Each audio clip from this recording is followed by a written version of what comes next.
Saudara, pemilihan presiden kian dekat.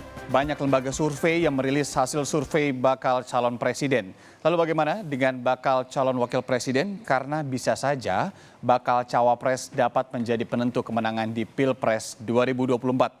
Kita lihat datanya. Hasil survei Indikator Politik Indonesia pada rentang 11 hingga 17 April 2023 menempatkan Ridwan Kamil, saudara, meraih 17,3% pilihan responden.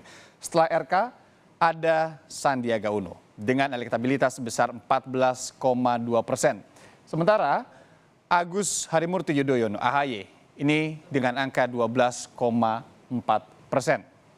Tak hanya itu, Menteri BUMN saat ini Erick Thohir juga menempati posisi keempat survei indikator politik dengan elektabilitas 12,2% yang disusul Gubernur Jawa Timur saat ini, Hovifah Indar Parawansa, ini dia, dengan angka 6%, dan ada Menko Polhukam saat ini, Mahfud MD, di angka 4,3%.